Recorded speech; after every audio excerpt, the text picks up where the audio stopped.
तो आज हमको इस बात पे गौर और फिक्र करना है कि आज यह हक तलफी, एहसास महरूमी, नाइंसाफी क्यों नजर आती है। ये नजर इस वजह से आती है कि हमारे अपने सफों में हमने इत्तेहाद को पैदा नहीं किया। इत्तेहाद के जरिए हम हकीकी नुमाइंदों को जो हमारे दुख, हमारे दर्द, हमारी तकलीफ को जानते हैं, अगर ये मुंतखब होते तो शायद नाइंसाफी इंसाफ में बदल जाती, हक तलफी हक में तब्दील हो जाती और हम शायद एहसास महरूमी का शिकार न होते। आज हिंदुस्तान की सियासत में दो हिस्से बन गए हैं। एक हिस्सा उन लोगों का है जो भी बात वो कहते हैं उसी बात को वो सही कहते हैं, और अगर कोई उनकी बात के खिलाफ जाता है तो उनको एंटी नेशनल या देशद्रोह कहकर मुखातिब करते हैं। तो दूसरी तरफ एक और हिस्सा है जो अपने आप को इस मुल्क के सेकुलरिज्म के मुहाफिज बताते हैं और सेकुलरिज्म के नाम पर वोट हासिल करते हैं, लेकिन हिंदुस्तान की सबसे बड़ी अक़लियत को मुसलसल नजरअंदाज करते रहे। एक हिस्सा,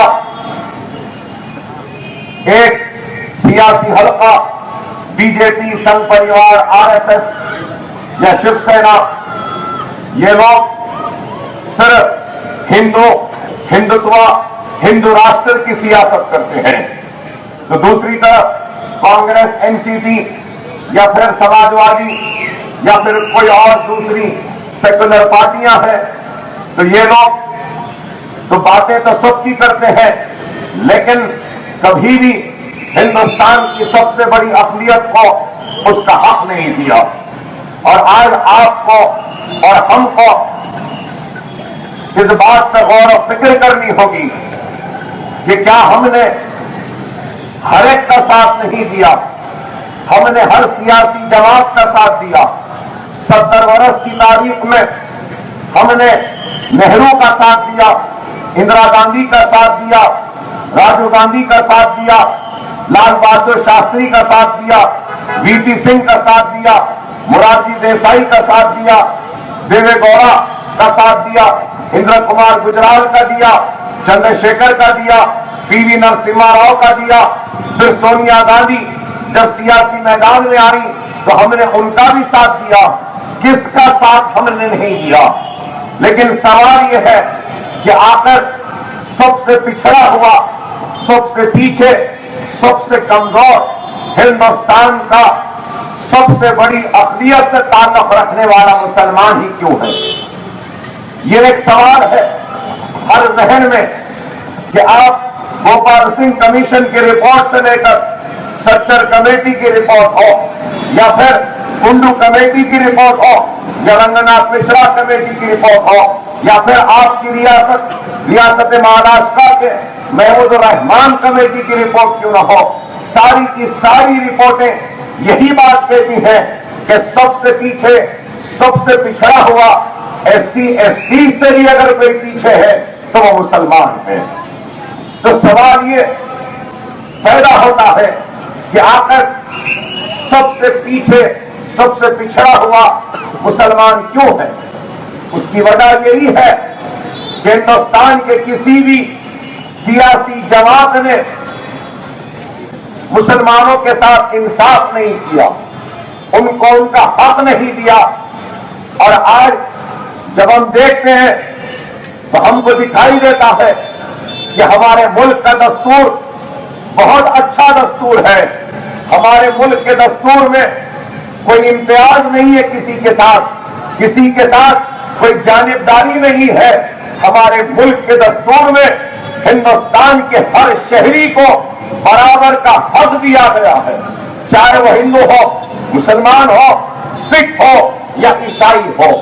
लेकिन आज ये मुल्क में हम अगर उठकर सवाल करते हैं कि क्या बात है कि आज इस मुल्क का सबसे बड़ी अक़लियत से ताल्लुक रखने वाला मुसलमान पिछड़ा हुआ है, कमजोर है, तो उस पूछने वाले पर उंगलियां उठाई जाती हैं, इल्जाम लगाया जाता है। तो मैं आज यही बात आपको बताने और समझाने आया हूं कि जब तक हमारी अपनी आवाज नहीं होगी, हमारी अपनी जमात नहीं होगी, हमारा अपना इत्तेहाद नहीं होगा, तो तब तक हम इसी तरीके से पिछड़े हुए रहेंगे, आगे नहीं बढ़ सकेंगे। और अगर आज कोई ये कहता है कि हिंदुस्तान से उसको मोहब्बत है और हिंदुस्तान को अगर कोई कहता है कि हम आगे बढ़ाना चाहते हैं, हिंदुस्तान को हम एक मजबूत मुल्क बनाना चाहते हैं, हिंदुस्तान को हम एक ताकतवर मुल्क बनाना चाहते हैं या सुपर पावर बनाना चाहते हैं, तो आप बताइए क्या कोई मुल्क उस वक्त तक तरक्की याफ्ता मुल्क कहलाएगा जब तक कि उस मुल्क में रहने बसने वाले हर शहरी को इस बात का एहसास नहीं दिया जाता कि वो महफूज है। आज हिंदुस्तान में ज्यादातर मुसलमानों में इस बात का एहसास है कि वो गैर महफूज है, तो दूसरी तरफ कोई भी मुल्क तरक्की याफ्ता नहीं हो सकता जब तक कि उस मुल्क में रहने बसने वाले हर शहरी को इस बात का एहसास न हो जाए कि वो भी इस मुल्क के तरक्की का हिस्सा हो। और आज अगर हम सरकारी मुलाजमत पर रोशनी डालते हैं तो सबसे कम तनासुब अगर किसी का है तो हिंदुस्तान की सबसे बड़ी अक़लियत मुसलमानों का परसेंटेज सरकारी मुलाजमत में सबसे कम है। तालीम में अगर देखें तो सबसे पीछे अगर कोई है तो वो फिर अक़लियतें हैं, मुसलमान हैं जो तालीम में सबसे पीछे हैं। अगर बुनियादी सहूलतों में देखते हैं मुस्लिम बस्तियों में तो वहां पर भी हमको कोई मदरसे नजर नहीं आते, कोई स्कूल नजर नहीं आते, कोई हॉस्पिटल नजर नहीं आते। तो आखिर ये कैफियत क्यों है?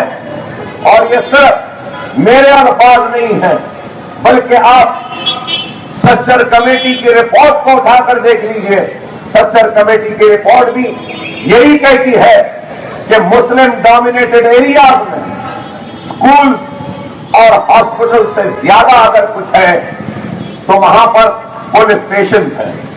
तो हमको पुलिस स्टेशन नहीं चाहिए, हम चाहते हैं कि मुस्लिम बस्तियों में स्कूल हो, कॉलेजेस हो और वहां पर बुनियादी सहूलतें हो, उसके साथ साथ बीमारों के इलाज के लिए दवाखाने हो।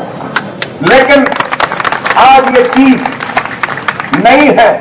तो क्यों नहीं है? इस वजह से नहीं है कि हर किसी ने हमको एक वोट बैंक की तरह इस्तेमाल किया, हमारे वोटों को हासिल किया और उन वोटों के जरिए इक़्तिदार के कुर्सियों पर बैठे, लेकिन हमारे मसाइल को हल नहीं किया। ये सिर्फ ज़बानी जमा खर्च करते रहे, बातें करते रहे।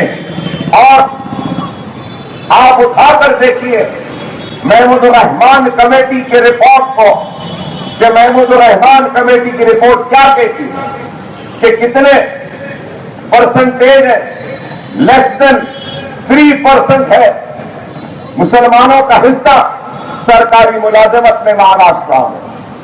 अगर महमूदुर रहमान की कमेटी को और आगे देखें तो आपको मिलेगा कि 100 ग्रेजुएट्स, जो 100 ग्रेजुएट्स निकलते महाराष्ट्र से, उनमें मुसलमानों का परसेंटेज सिर्फ 2.4% है। लड़कियों का अगर ग्रेजुएशन का परसेंटेज देखते हैं तो सिर्फ 1.4 लड़कियां ग्रेजुएट बनती हैं। और अगर हम आबादी को देखते हैं तो 12% माइनॉरिटी वो मुसलमानों की आबादी है महाराष्ट्र में, लेकिन अफसोस के साथ कहना पड़ता है कि आबादी शहरों में 12% है, लेकिन महाराष्ट्र की जेलों में 30% आबादी मुस्लिम अंडर ट्रायल बच्चों की है। तो ये नाइंसाफी नहीं है तो फिर क्या है? आप बताइए। न सिर्फ ये बल्कि 10 वर्ष एनसीपी और कांग्रेस के दौरे हुकूमत में पूरे महाराष्ट्र में 224 कस्टोडियल डेथ्स हुई है।